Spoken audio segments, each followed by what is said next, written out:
Hello traders, welcome back to my channel. మీరు చూస్తున్నారు Sunil the trader YouTube channel. Traders, ఇవాళ date వచ్చేసి 24 Wednesday మే 2024. Traders, ఇవాళ కూడా ఒక చిన్న లాస్ చేసిన, ఒక 2 ట్రేడ్స్ తీసుకున్న, ఒక చిన్న లాస్ చేసిన. ఏమైంది అనేది ఒకసారి మనం ఈ వీడియోలో చూసుకుందాం. ఫస్ట్ ఆఫ్ ఆల్ ట్రేడర్స్, చూడండి ట్రేడర్స్, ఇవాళ నేను 400 రూపాయలు లైక్ 500 రూపాయలు లాస్ చేసిన, బ్రోకరేజ్ తోని 600 రూపాయలు. ఓకే, ట్రేడ్స్ విషయానికి వస్తే ట్రేడర్స్, నిఫ్టీ నిఫ్టీ 11:08 గంటలకు ఒక ట్రేడ్ తీసుకున్నా. ఏమైంది అనేది మనం చూసుకుందాం. 2 ట్రేడ్లు బ్యాక్ టు బ్యాక్ వచ్చినాయి. Okay, first of all Nifty నిన్నటి క్లోజింగ్ కన్నా పైన ఉంది. ఓకే, అండ్ ఇవాళ ఏదైతే 1 అవర్ జోన్ ఉందో దాని పైన ఉంది. ఓకే, సో సింపుల్ నా ప్లాన్ వచ్చేసి simple by and dip plan చేయాలి. ఓకే, చూడండి, మెసేజ్ కూడా వాట్సాప్లో వేసిన by and dip planning. Okay, దాని తర్వాత 1 ట్రేడ్ లాస్, ఎందుకంటే కొంచెం పన్ను ఉన్నావు కాబట్టి ఫోటో వేయలేదు.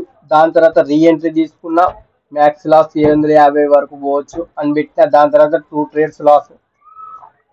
ఓకే, అప్పటికే ఒక 11:53 12 అవుతుంది. దాని తర్వాత ఇక ఆఫ్టర్నూన్ అంటే 1-2 వరకు ఆపర్చునిటీ వస్తే తీసుకుంటా అని పెట్టిన. ఓకే, ఏమైంది అనేది ఇదంతా ఒకసారి మనం తెలుసుకుందాం. ఓకే, మార్కెట్లో traders Nifty by and dip చూస్తున్నా. ఓకే, మార్కెట్ ఈ 50 ఈఎంఐకి టచ్ అయినప్పుడు నాకు ఇక్కడ ఒక సింపుల్గా ఒక చిన్న ఎంట్రీ కనబడ్డది. ఓకే, మార్కెట్ మా సారి చెప్పిందో ఈ బ్రేక్అవుట్ అయితే ఎంట్రీ తీసుకోవాలని. కానీ నేనేం చేస్తానంటే ఈ బ్రేక్అవుట్ అయ్యేసరికి ఈ మూవ్లలోనే నాకు కొంచెం మనీ అనేది రిస్క్ పెద్దగా అవుతుంది. ఓకే, నా టార్గెట్ చిన్నగా అవుతుంది. సో రిస్క్ తక్కువ తీసుకొని టార్గెట్ పెద్ద తీసుకుందాం అన్న ఆలోచనతో నేను కొంచెం డౌన్కి వచ్చి కొంచెం రిస్కీ ట్రేడ్స్ తీసుకుని చాలు పెట్టిన. అందుకే కొంచెం లాస్ అవుతాయి. బ్యాక్ టెస్ట్ అయితే చేసిన. ఓకే, బ్యాక్ టెస్ట్లో మంచి రిజల్ట్స్ ఇచ్చింది. ఇప్పుడు కొంచెం కొంచెం నా మిస్టేక్స్ ఎక్కువ అవుతాయి. ఆ మిస్టేక్ ఒకసారి మీరు చూస్తే, అందుకే నేను యూట్యూబ్ థంబ్నెయిల్ పెడతానికి కూడా ఇదే కారణము.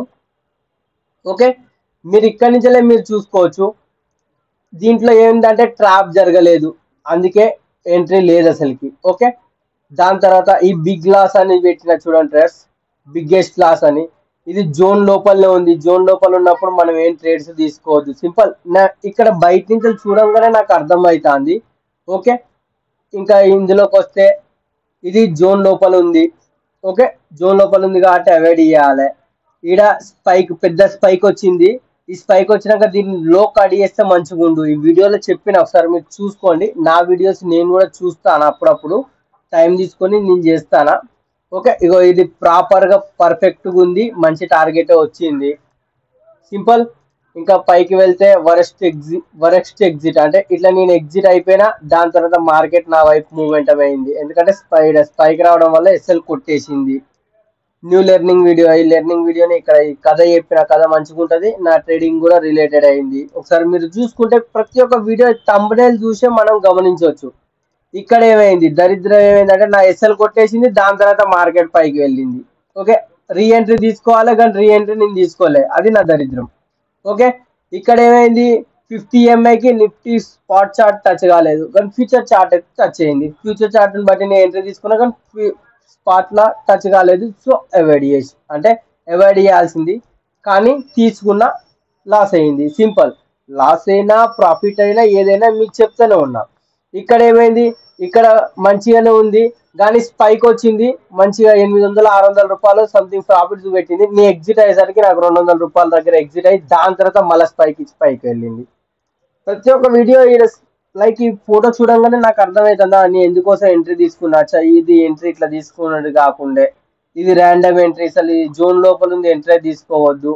ఇలా అంటే పిక్ చూడంగానే నాకు అర్థమవుతానికి నేను ఇట్లా పిక్స్ పెడతాను. ఓకే, ఇవాళ వచ్చేసి మార్కెట్ మంచి అప్ ట్రెండ్ ఉంది. దాని తర్వాత simple bottom to top, recent bottom to top Fibonacci పెట్టిన 50% ఉంది. అండ్ యాక్చువల్ బాటమ్ నుంచి పెట్టిన 23% ఉంది. Still bullish మోడే. సో నేను ఇక్కడ ఒక ఎంట్రీ తీసుకున్నా 11:08 మార్కెట్ కిందికి వచ్చింది సంవేర్ అరౌండ్ ఈ లెవెల్లో నా ఎస్ఎల్ కొట్టేసింది. ఓకే, బయటకు వచ్చిన నేను రీఎంట్రీ తీసుకుంటానికి గల కారణం, ఇంకా ఏదైతే ఈ జోన్ ఉందో జోన్ బ్రేక్ కాలే, స్పాట్ లో కూడా బ్రేక్ కాలే. మీకు ఒకసారి స్పాట్ కూడా చూపిస్తా చూడండి. ఇది స్పాట్ నిఫ్టీ. సేమ్ టైంలో నేను ఈ ఎంట్రీ తీసుకున్నప్పుడు ఇందులో కూడా టచ్ అయింది 50కి. ఓకే, ఎంట్రీ తీసుకున్నా, లాస్ అయింది, ఎసెప్ట్ చేసిన, బయటకు వచ్చేసిన. అండ్ ఈ లెవెల్లో ఇంకొక ఎంట్రీ తీసుకున్నా, ఇది ఎందుకంటే దీని లైక్ రేంజ్ని టచ్ కాలేదు కానీ తీసుకున్నా. దాని తర్వాత ఇది కూడా లో కట్ అయింది, ఎగ్జిట్ అయిపోయినా, సింపుల్. మరి ఓకే, లాస్ అయితే అయింది, మరి మిస్టేక్ ఏంటంటే ట్రేడర్స్, నేను మీకు చెప్తానుకోనో ఏందో తెలియదు కానీ ట్రేడర్స్ ప్రతిరోజు ఒక్కొక్క మిస్టేక్ అవుతుంది.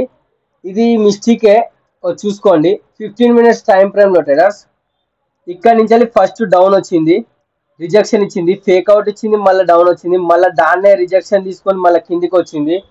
సేమ్ లెవెల్ దగ్గర నుంచి మళ్ళీ కిందికి వస్తుంది ట్రేడర్స్. అంటే రిజెక్షన్ లెవెల్ నుంచి కిందికి వస్తుంది, అంటే రిజెక్షన్ జోన్ ఉంది. అది నేను చూసుకోలేదు. నేనేం గమనించిన అంటే ఇది ఫస్ట్ టైం వస్తా, లైక్ 2-3 టైమ్స్ ఆల్రెడీ అయిందిగా, ఈ లెవెల్ వరకు వచ్చే ఛాన్సెస్ ఉన్నాయి. 100 పాయింట్స్ ఉన్నాయి ఈ మధ్యలో, ఈ 50 పాయింట్స్ ఉన్నాయి. ఈ 50-60 పాయింట్స్ కవర్ చేద్దాము అనుకున్నా, ఎందుకంటే నా ఎంట్రీ ఇక్కడ అవుతుంది కాబట్టి 50-60 పాయింట్స్ ఈజీగా అవుతుంది. సో అది నేను కవర్ చేద్దాము అనుకొని నేను ఎంట్రీ తీసుకున్నా చూడండి ట్రేడర్స్. కానీ అది మార్కెట్ నాకు ఎగనెస్ట్ వెళ్ళింది, రెసిస్టెన్స్ జోన్ ఉంది, రెసిస్టెన్స్ నుంచి రివర్సల్ అయింది. సెకండ్ టైం మళ్ళీ మార్కెట్ ఇక్కడ నుంచి వచ్చి ఏమన్నా ఆపర్చునిటీ వస్తే చూద్దాం అంటే ఇక సెకండ్ టైం రాలేదు. దాని తర్వాత ఫైనల్ గా మార్కెట్ క్లోజింగ్ టైంలో ఎక్కడైతే ఓపెన్ అయిందో అక్కడే ఎండింగ్ కూడా అయింది. బ్యాంక్ నిఫ్టీలో ఒక దగ్గర ఒక ట్రేడ్ చూసిన ట్రేడర్, ఇక్కడ నుంచి మార్కెట్ ఒకవేళ ఈ క్యాండల్ కనుక ఇంత పెద్దది కనుక పడకుండా చిన్న క్యాండల్ పడితే మాత్రం ఖచ్చితంగా ఒక బయింగ్ ఆర్డర్ తీసుకుని, ఎక్స్పైరీ డే ఈ రోజు ట్రేడ్, చిన్న క్యాండల్ ఇన్సైడ్ బార్ పడితే ఇక్కడ ఈ ప్లేస్ లో, ఎందుకంటే 50% సపోర్ట్ అండ్ ఇట్లా ఒక ట్రాప్ జరిగినట్టుంటది అని ఈ నుంచి పైకి వెళ్ళొచ్చి టార్గెట్ వరకు అని తీసుకుందాం అనుకున్నా. మార్కెట్ 2 or 3 క్యాండల్స్ లలోనే మొత్తం ఈడ 49 అన్న ప్రీమియం 12 రూపాయల దగ్గరికి తెచ్చింది. దాని తర్వాత మొత్తం సైడ్ వేస్ అయిపోయింది మార్కెట్. బ్యాంక్ నిఫ్టీ అయితే మొత్తం రోజు మొత్తం సెల్లింగ్ డేనే. ఓకే, వీడియో నచ్చితే లైక్, షేర్, సబ్స్క్రైబ్ చేయండి. నా ఈ ట్రేడ్ లో మిస్టేక్ వచ్చేసి సింపుల్, రెసిస్టెన్స్ లెవెల్ ఉంది కాబట్టి ఇక లాస్ అయింది, కానీ ఎంట్రీస్ మాత్రం సూపరు. ఓకే, నేనైతే మంచిగానే లైక్ బాగానే నేర్చుకుంటాను మార్కెట్లో. ఓకే, వీడియో నచ్చితే లైక్, షేర్, సబ్స్క్రైబ్ చేయండి ఫ్రెండ్స్.